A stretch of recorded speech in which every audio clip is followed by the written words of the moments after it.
Baik.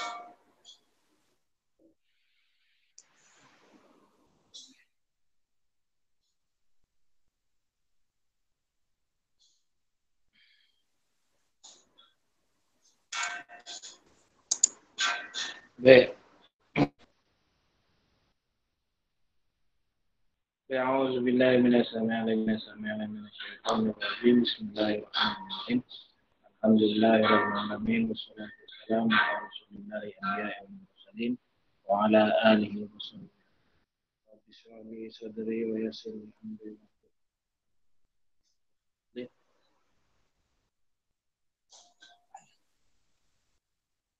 اللهم افتح علينا حكمتك وانشر علينا من خزائن. Alhamdulillah, pada pagi ini berjumpa lagi kita kembali dalam kelas Pendidikan Islam. Dalam kelas Pendidikan Islam. Jadi minggu lepas Ustaz dah terangkan tentang hukum tajwid. Kita dah masuk pertama ayat Ramadan. Menumma yaqulu rabbana la tuzigh qala rabbana la tuzigh qulubana wa hadina wa rabbana itu yang pertama. Yang kedua Ustaz nak terangkan tentang ayat indahnya tajwid, mati dan tanwin. Yang ketiga ini kita masuk pelajaran yang ketiga, manisnya persaudaraan dalam bidang Al-Quran, tajuk ayat kefahaman. Ayat kefahaman biasalah pertama sekali kita ada tajuk pelajaran yang kelima. Ini tajuk kita pada hari ini, manisnya persaudaraan. Okey. Baca ayat dengan betul, lancar serta bertajwid. Kalau kelas bersemuka, insyaAllah Ustaz suruh minta seorang baca dan ikut bacaan Ustaz. Okey. Jadi apakah ayat Al-Quran yang kita nak pelajari hari ini? Tajuknya manisnya persaudaraan. Okey. Qala Allah Ta'ala fil Qur'anil Azim ba'da a'udzu billahi minasyaitonir rajim wa'tasimu bihablillahi jami'an wa la tafarraqu wazkuru ni'matallahi 'alaikum iz kuntum a'daan baina qulubikum iz kuntum a'daan fa'alfa baina qulubikum fa asbahtum bi ni'matihi ikhwana wa kuntum ala safa hufratin minan nari fa anqadhakum minha dzalika yubayyinullahu lakum ayatihi la'allakum tahtadun. Surah Ali Imran, surah yang ketiga, ayat yang ke-103. Okey, kalau kita tengok hukum tajwid yang kita dah belajar, itu dekat sini pertama ada jami au. Apa dia kat sini? Jami tanwin bertemu dengan waw idgham ma'al wu. Okey, yang kedua alaikum iz kuntum, nun mati bertemu dengan fa. Jadi ikhfa. Ikhfa hakiki. Yang ini idgham.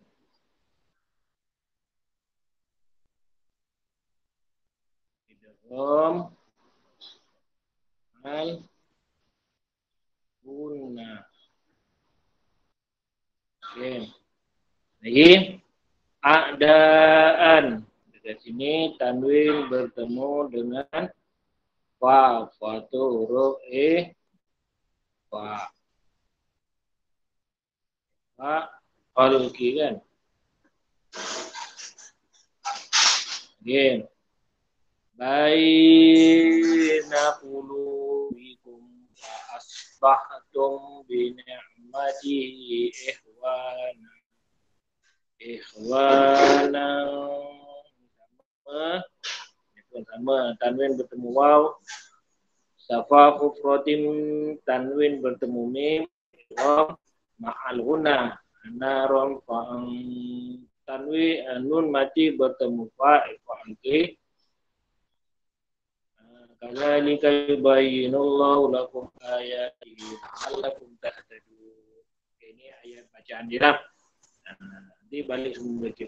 Jadi ayat ke-8 ni kita nak cerita apakah isi kandungan ayat 103 ni. Okey, jadi kita tengok wa'tasimu bihablillahi jami'an, dan berpeganglah kamu sekalian dengan tali Allah. Kita berpegang dengan, nanti kita tengok apakah bihablillah ni. Bihablillah, tali Allah ni apa dia tali Allah? Sama ke dengan tali ropiah ke, tali kalbu ke? Tu kalau kita cakap tali. Tapi tali Allah ni taklah masuk macam tali. Wala tafarraqu, jangan kamu bercerai-berai. Berpegang teguh dengan tali Allah, jangan kamu bercerai-berai. Wa iz kuntum nikmati alaikum, dan kenanglah nikmat Allah kepadamu. Ni Allah suruh kita imbas kembali nikmat Allah yang diberikan kepada kita. Iz kuntum a'daan, ketika kamu bermusuh-musuhan. Ni ketika kamu bermusuh-musuhan. Bila bermusuh-musuhan ni? Semasa di zaman sebelum kedatangan Islam ke Madinah. Tu kan. Kita semua orang apa? Aus dan Hazraj bermusuh-musuhan selama 200 tahun. Fa'alfa baina qulubikum, lalu Allah menyatu hati-hati kamu sehingga kamu bersatu padu dengan nikmat Islam. Lalu Nabi SAW datang ke Madinah menyatukan kaum Ansor dan kaum Aus dan Hazraj.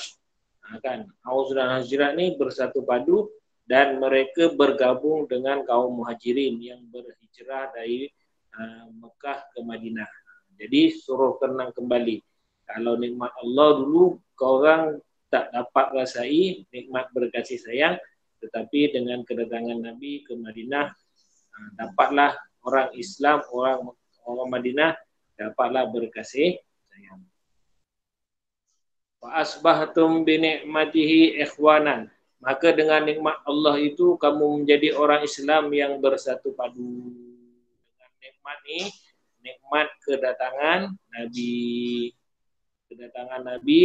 sallallahu alaihi wasallam. Kedatangan Nabi sallallahu alaihi wasallam di Madinah, kan, jadi orang Islam bersatu padu membentuk negara Madinah. Wa kuntum ala safa khufratin minan nar, dan kamu dahulu telah berada di tepi jurang neraka disebabkan kekufuran kamu semasa jahiliyah. Ini cerita pula kepada orang kafir Quraisy ataupun dengan orang Yahudi di Madinah lah yang belum memeluk Islam pada suatu masa dahulu sebelum kedatangan Nabi sallallahu alaihi wasallam. Mereka sedang berada di jurang api neraka, sikit lagi nak masuk neraka. Sebab apa? Sebab dengan kekufuran yang mereka tak percaya kepada Allah Subhanahu wa taala. Fa'anqazakum minha, lalu Allah menyelamatkan kamu daripada neraka itu disebabkan nikmat Islam juga.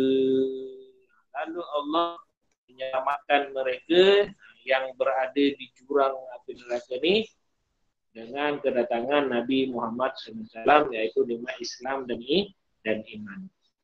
Jadi mereka di sana dah merasa ikhwan, merasa manis, ni bersaudara, sehingga kan antara kaum Ansor dan Muhajirin, kan, Ansor tambah Muhajirin. Ansor tambah Muhajirin ini ialah penduduk Madinah. Penduduk Madinah yang mana mereka disatukan oleh Nabi Muhammad sallallahu alaihi wasallam. Jadi Allah dalam ayat ini suruh kenang kembali nikmat-nikmat yang Allah berikan, nikmat kemanisan persaudaraan. Muhajirin dan Ansar ini adalah penduduk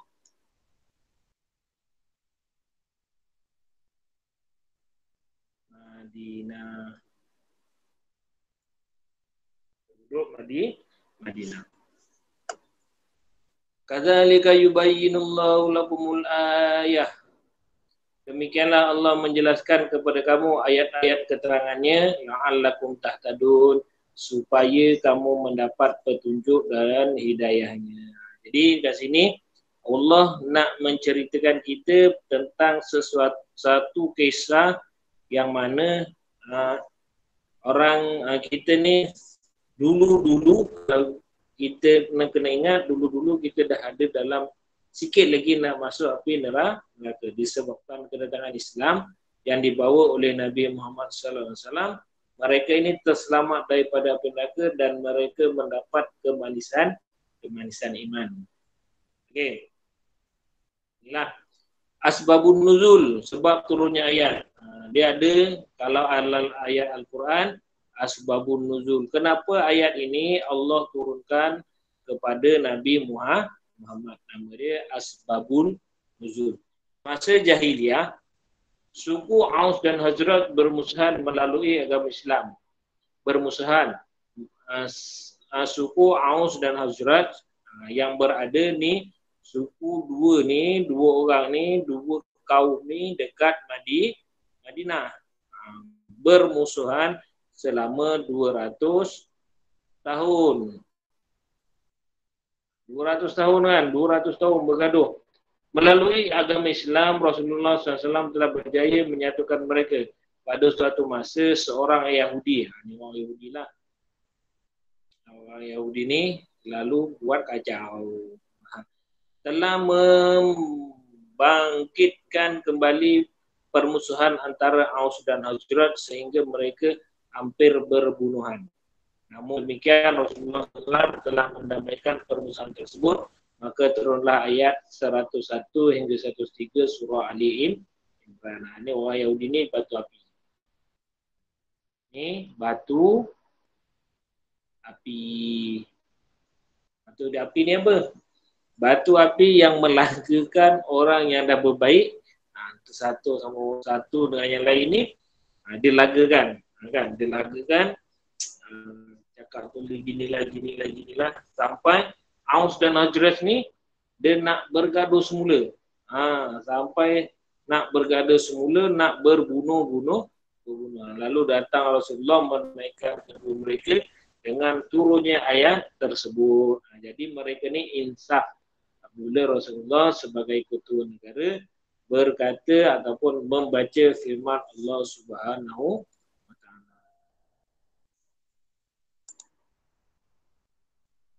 Okey, itu sedikit penerangan tentang terjemahan ayat. Okey. Tentang terjemahan ayat. Okey, maksud berpegang dengan tali Allah. Apakah yang dikatakan maksud berpegang tali Allah dekat atas tu tadi, ayat tu wa'tasimu bihablillahi jami'an wa la tafarraqu. Berpeganglah kamu dengan tali Allah keseluruhannya, jangan berpecah belah. Apa dia tali Allah? Yang dimaksudkan dengan tali Allah adalah berpegang teguh dengan ajaran Islam. Berpegang teguh dengan ajaran Islam. Apa yang dikatakan tali Allah? Supaya kita adalah melaksanakan semua ajaran Islam dengan bersungguh-sungguh. Itu maksudnya berpegang dengan tali Allah. Semua kena pegang satu saja. Tali Allah tu satu je. Apa dia tali Allah? Ajaran Islam.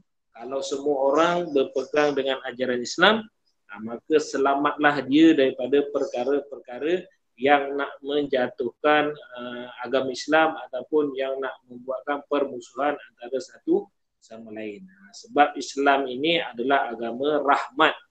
Agama Islam, agama aman. Jadi tak ada permusuhan dalam agama Islam. Firman Allah Subhanahu wa taala, Ya ayyuhallazina amanu dkhulu fi silmi kaffah wa la tattabi'u khutuwatis syaitan innahu lakum aduwwum mubin. Wahai orang-orang yang beriman, masuklah.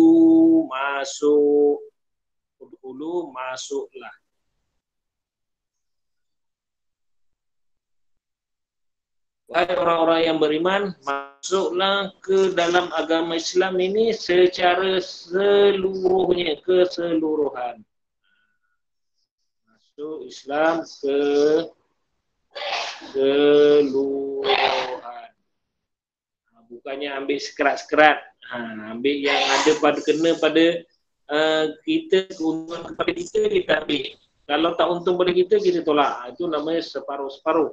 Kita suruh semua masuk, semua ambil, semua pegang. Wala tattabi'u khutuwati syaitan, dan janganlah kita mengikut tabiat, mengikut jejak langkah syaitan. Jangan kita ikut jejak langkah syaitan. Kenapa? Kerana apa? Innahu lakum aduwwum mubin. Kerana syaitan itu jelas bagi kamu adalah musuh yang nyata. Semua orang dah tahu syaitan itu adalah musuh orang Islam. Semua dah tahu. Tetapi kenapa masih lagi ada yang nak mengikut jejak-jejak langkah syaitan? Bolehlah ikut syaitan yang selalu membuatkan bermusuhan antara satu sama lain. An-Nu'man bin Bashir meriwayatkan bahawa Rasulullah SAW bersabda, Masalul mu'minin fi tawaddihim wa tarahumihim wa ta'atufihim masalul jasad izas taka minhu udwun tada'a lahu sa'irun jasadi bisyaharil wal ummah.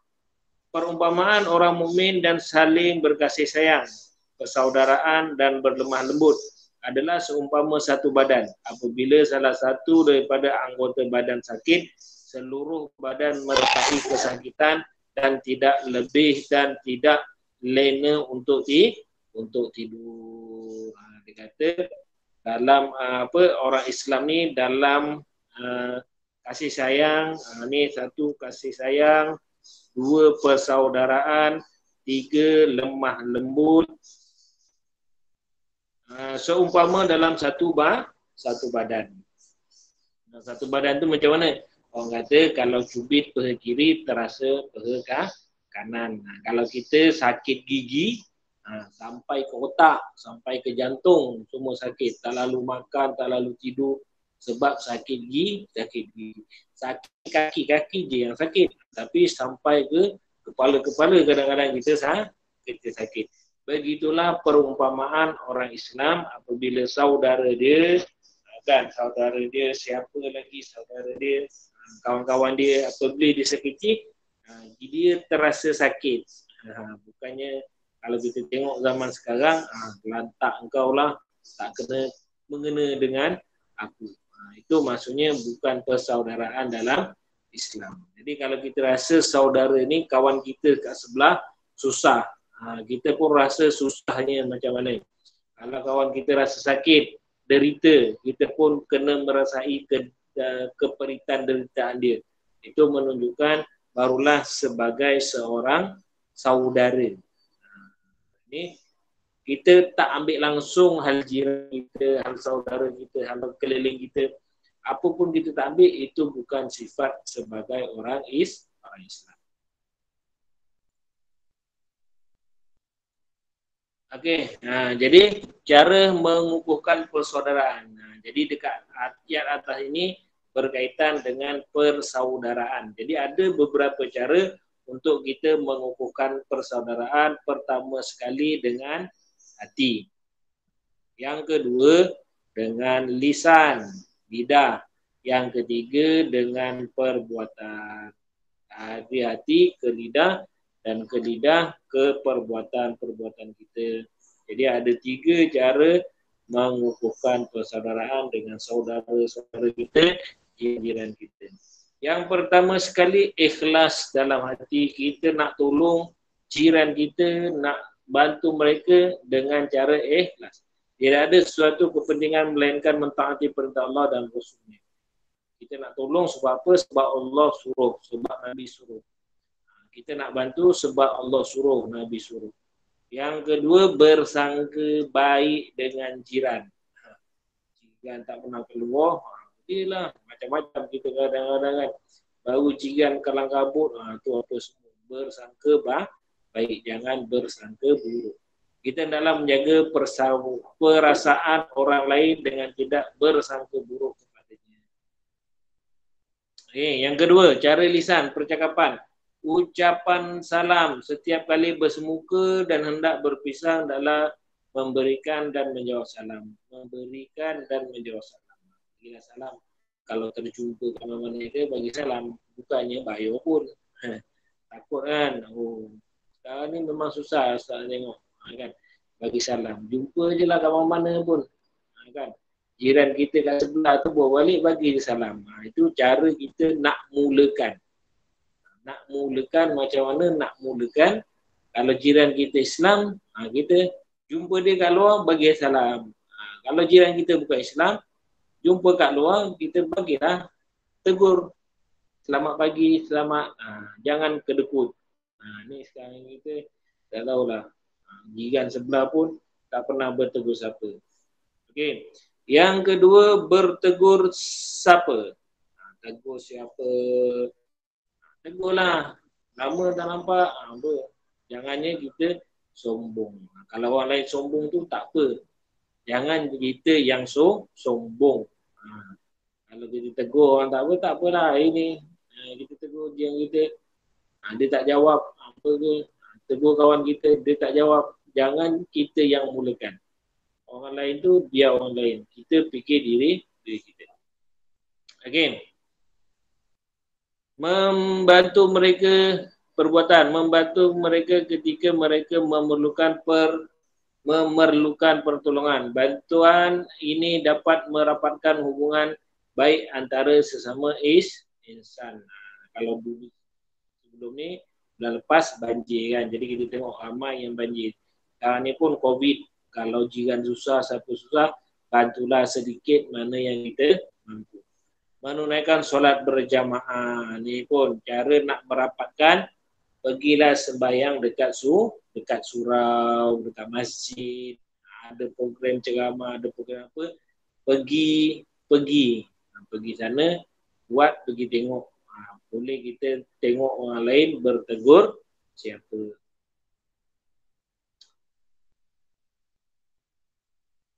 Spektrum ilmu. Innamal mu'minu ikhwatun fa aslihu baina akhwaikum. Wattaqullaha la'allakum turhamun. Sebenarnya orang yang beriman itu adalah bersaudara. Maka didamaikanlah antara dua saudara kamu yang bertelingkah itu. Bertakwalah kepada Allah supaya kamu beroleh rahmat. Innamal mu'minuna ikhwah. Orang Islam ni asalnya adalah bersaudara. Aslihu baina akhwain. Kalau dua orang bergaduh, kita jangan jadi batu api. Macam orang Yahudi kat atas tadi kan. Baru gaduh sikit, dia jadi batu api. Ni kepala bapa engkau, ni kepala bapa engkau. Kita tiram-tiramli. Kita labi. Kan? Nak gaduh pun sikit kan. Lepas tu, okey, ini kepala bapa engkau kat sini, kepala bapa engkau. Lah yang bagi tahu kepala bapa engkau tu kena pukul dengan beramli jadi batu api. Fa aslihu baina akhwaikum. Kita ni bersaudara, kalau ada orang yang bergaduh antara orang Islam, kitalah jadi pendamai. Fattaqullaha la'allakum turhamun. Dan bertakwalah kepada Allah, moga-mogahan kita diberi la'allakum turhamun, kita dirahmati oleh Allah Subhanahu wa ta'ala.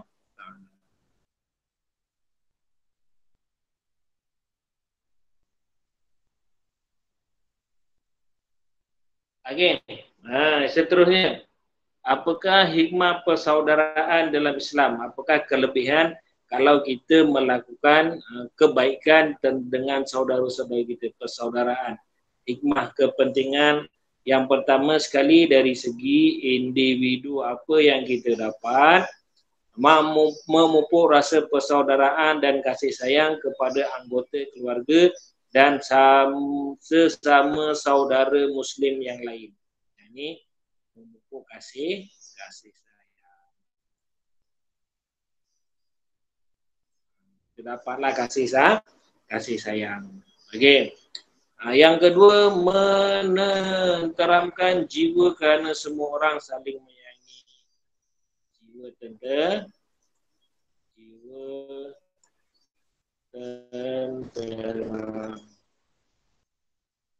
Ini dapat jiwa yang tenteram. Apa? Sebab tak ada permusuhan pun antara satu sama lain. Jadi kalau kat rumah pun kita tak bergaduh dengan adik-adik kita, jadi kita di rumah tu best. Ini tengok mak je, tengok muka ayah, tengok muka siapa je saya nak gaduh je. Sebab inilah namanya tak ada persaudaraan, ikatan kekeluargaan tu tak ada. Jadi kena buatlah. Jangan cari sakit, jangan cari penyakit, jangan suka sakiti orang, jangan suka bersangka buruk. Okey. Yang kedua, daripada keluarga, kekeluargaan. Apa yang keluarga dapat? Kalau kita buat kasih, membentuk keluarga bahagia kerana setiap anggota keluarga saling menghormati. Ini keluarga bahagia. Keluarga bahagia. Mendapat keluarga yang bahagia. Sebab apa? Sebab semua menjaga tata susila dalam rumah. Semua menjaga hati masing-masing. Tak bersangka buruk dengan keluarga, dengan ayah. Tak bersangka buruk dengan adik-beradik. Selalu buat kebaikan dengan mereka. Jangan sakiti. Jadi yang kita dapat keluarga yang bahagia.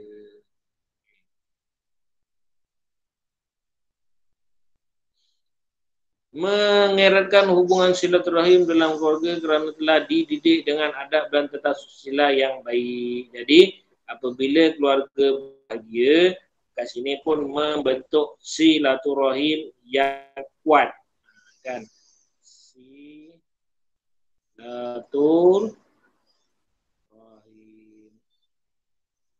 Membentuk silaturahim yang kuat. Kan? Jadi tolong menolong antara satu sama lain. Yang ketiga, masyarakat. Apa yang masyarakat dapat apabila kita membentuk sesuatu hubungan persaudaraan, membentuk masyarakat yang bersatu padu kerana saling menjaga hati dan perasaan orang lain. Masyarakat bersatu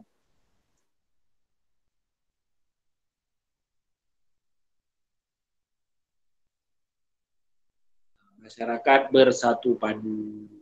Masyarakat dapat bersatu padu. Okey, yang kedua, membentuk perpaduan dalam masyarakat kerana setiap individu mengelakkan perkara yang boleh menimbulkan perbalahan dan dalam masyarakat.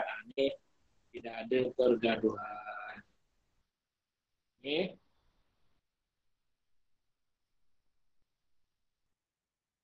Tidak ada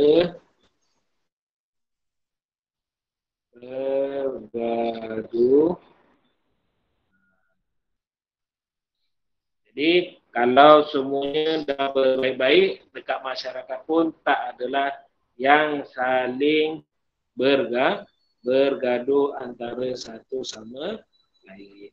Negara akan damai kerana negara aman damai kerana setiap anggota masyarakat sentiasa berdisiplin dan bertanggungjawab.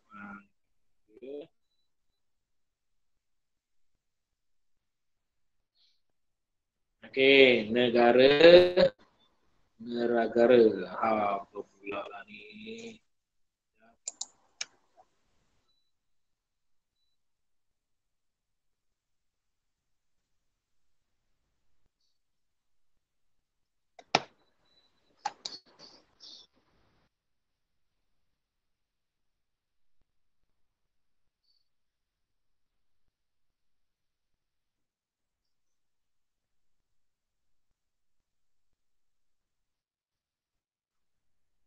negara akan menjadi aman damai. Ini kelebihan apabila kita mengukuhkan hubungan persaudaraan. Okey, yang terakhir kali pengajaran ayat wa'tasimu bihablillahi jami'ah wala tafarraqu. Apakah yang kita akan dapat? Yang kita dapat dalam pengajaran ayat daripada surah Ali Imran ayat 103.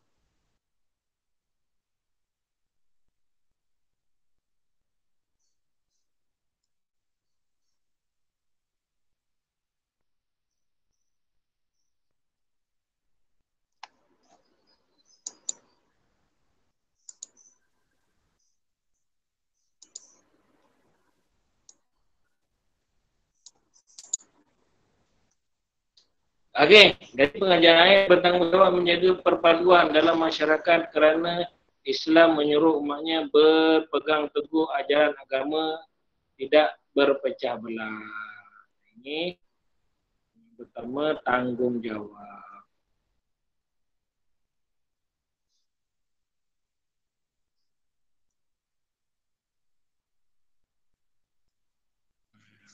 Yang pertama, bertanggungjawab menjaga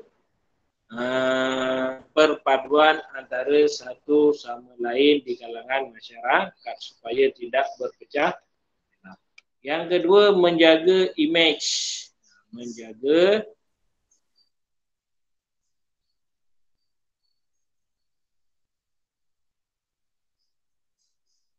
Menjaga image orang Islam, menjaga image Islam dengan sentiasa melakukan amar ma'ruf nahi munkar dalam kehidupan. Menjaga image yang dengan menyuruh orang buat baik, menegur orang buat buruk. Okey, yang ketiga, kembali kepada ajaran Islam apabila berlaku perselisihan kerana Al-Quran dan Hadis adalah sebagai panduan hidup semua aspek. Kalau ada pertelingkahan, kembali kepada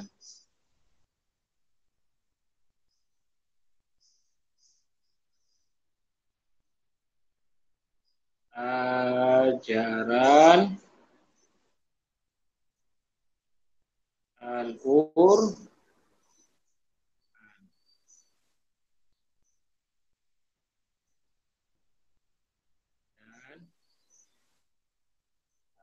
Hadis. Okey. Yang ketiga, apabila berlaku sesuatu pergaduhan, perbalahan antara satu sama lain, macam mana nak selesaikan? Rujuk kepada Al-Quran dan Hadis, rujuk kepada ulama-ulama apa yang perlu kita buat. Okey.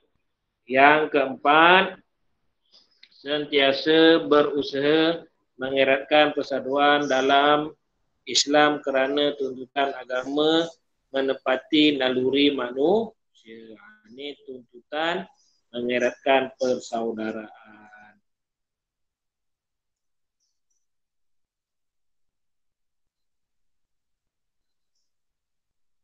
Sesuai dengan naluri manusia. Setiap orang tu nak dalam diri dia, naluri dia nak berlaku kebaikan antara satu sama lain.